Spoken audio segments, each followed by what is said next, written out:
보복을 하고 싶어요. 그럼 위자료 받는 거죠. 그거 받는다고 화가 풀리시겠습니까? 제일 권해드리고 싶은 건 일단 같이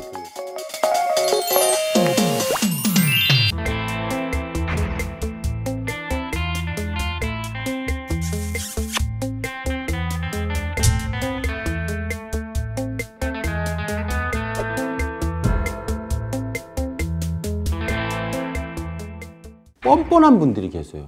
뒤늦게 찾은 첫사랑이야. 나 정말 그래 했어. 근데 뭐 이혼하고 싶으면 이혼해. 이렇게 당당하게 나오신 분들이 계세요. 그러면 20, 30년을 그 사람만 보고 살았는데 이거는 정말 너무 가슴이 아픈 거죠, 사실은. 보복을 하고 싶어요. 보복 감정이 생길 수밖에 없죠. 그래서 형사 고소를 하려고 했는데 간통죄는 폐지됐어. 그럼 기껏 할 수 있는 게 이혼소송이에요. 이혼소송. 그리고 위자료 받는 거죠. 위자료가 뭐 3천이든 5천이든 그거 받는다고 화가 풀리시겠습니까? 절대 안 풉니다. 허탈하죠.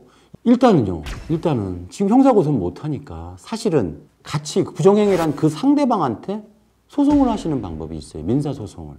예. 그럼 요새 법원에서 인정되는 금액이 뭐 경우에 따라 다르겠지만 적어도 2천만 원, 3천만 원 배상 금액이 인정이 됩니다. 근데 그 돈 받고 안 되겠죠. 안 되겠죠. 그래서 어떻게 하느냐. 그 소송을 할 때 그 부정행위란 그 사람 뭐 본가로 보낸달지 본가로 보내요. 아예 소장을. 아니면 직장으로 보내요. 직장으로. 그러면 그걸 갖다가 누가 이제 소송을 당했네 그러면 그게 내용을 안 봐도 딱 보면 수근수근 하다 보면 그게 대충 알아요. 그럼 소문이 쫙 퍼지잖아요. 근데 이게 무슨 명예훼손의 고의가 있는 건 아니고 그 송달을 그쪽으로 송달 주소를 해서 송달하면 되거든요. 네. 그럼 그쪽에서 알아버려요. 그래서 그 사람의 사회적 평판이 나빠지죠. 물론 정말 신사적인 방법은 아니지만 근데 또 당한 걸 생각하면 그 정도의 소심한 복수는 그것도 사회적으로 또 용납할 수 있는 정도 아니겠습니까? 그래서 그렇게 보내요. 심지어는 어떤 경우도 있었냐면 그 부정행위라는 그 상대방 회사 사장님한테 편지를 쓰는 경우도 있어요. 이 사람이 이렇게 해서 부정행위를 했다. 저희 가정은 풍비박산이 났습니다. 이 사람이 과연 직원으로 적당한가요? 하면서 이렇게 한단 말이에요. 그게 명예훼손이 될 수는 있거든요. 명예훼손이 될 수는 있습니다. 근데 그 사정을 들어보면 또 처벌하기도 쉽지는 않아요. 너무 괴로워하니까. 그래서 아까 말씀드린 것처럼 그 집으로 보낸달지 또 그 상대방이 또 배우자가 있는 사람이라면 그 배우자를 같이 사는 집으로 보내는 경우도 있거든요. 아니면 그 회사로 보내고. 그러면 그 소문이 나요. 그러면 이 사람도 역시 치명타를 입게 되죠. 좋지 않습니다. 그래서 제가 했던 어떤 사건 중에는 실제로 그렇게 보내서 양쪽 집이 다 풍비박산이 난 경우가 있어요. 근데 그거는 이제 아까 말씀드린 것처럼 신사적인 방법은 아니지만 이 보복 감정이나 그 실망감, 배신감이 너무 크면 그렇게라도 하고 뭐 심지어는 피켓 시위하는 경우도 있잖아요. 예, 형사 처벌이 안 되기 때문에 그런 정도로 소극적으로 이제 보복을 하는데 그 외에는 방법이 없어요. 제가 해드릴 수 있는 현실 조언은 그겁니다. 그래서 그렇게 소극적으로 보복 감정을 갖다 누그러뜨리시던가 아니면 그냥 이혼을 하시던가. 근데 제일 권해드리고 싶은 건 일단 같이 그 부정행위란 그 상대방한테 그 손해배상 소송을 하면 그 과정이 생각보다 굉장히 고통스럽습니다. 굉장히 고통스러워요. 상대방한테 치명적이고요.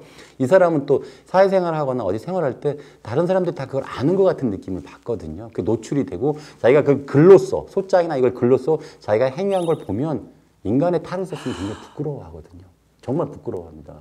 심지어 어떤 경우는 제가 했던 경우에는 그렇게 보냈더니 자살한 경우도 있었어요, 사실은. 그걸 보고 내가 정말 죄를 졌구나 이렇게 해서 자살을 해서 나중에 그 유족들이 찾아온 경우도 있었습니다. 그래서 꼭 그렇게 그 직장이나 어떤 그 가정에 알리는 것만이 능사는 아니고요. 손해배상 소송을 하다 보면 그 과정에서 그런 것들이 어느 정도 이렇게 순화되고 보복 감정이 이제 이렇게 누그러지고 이렇게 채워지는 그런 일이 생기니까 그런 방법을 이용하시면 도움이 되실 겁니다. 이제 극단적으로 이렇게 배우자가 외도를 했는데 그래? 좋아. 나도 젊었을 때 너 못지 않았어. 지금도 안 나빠. 괜찮아. 이른바 맞바람을 피시는 경우가 있는데 그렇게 되면 이쪽이 괴로워하는 경우도 있고요. 아니면 옳다건이 잘 됐다 해서 이쪽이 또 이혼 소송을 하는 경우가 있어요. 그러니까 이쪽이 또 맞바람 피면 이쪽도 잘못이거든요. 그럼 이쪽도 이혼 소송을 하고 이쪽 상대방한테 또 손해배상 똑같이 되는 겁니다. 그러면 아까 말씀드린 똑같이 되기 때문에 서로 이혼 소송을 할 수 있는 상태가 됐고 이미 가정은 끝났죠. 가정은 끝났고 아이들은 무슨 죄가 있습니까? 아이들은 뭐 심판 보는 것도 아니고 이쪽은 사교계 이쪽도 사교계 나갔는데 아이들은 집에서 뭐 어떡하라는 겁니까? 그래서 이건 좀 극단적인 방법이니까 그렇게 보복적 감정은 이렇게 사교계에 나가는 방법으로 하시는 것보다는 아까 말씀드린 것처럼 손해배상 소송이나 이런 걸 하시면 될 것 같습니다. 예. 제가 드린 말씀 마음에 드시면 좋아요, 구독, 그리고 알림 설정 해주시고요. 더 궁금하신 점 있으면 댓글 남겨주십시오. 성실히 답변드리겠습니다.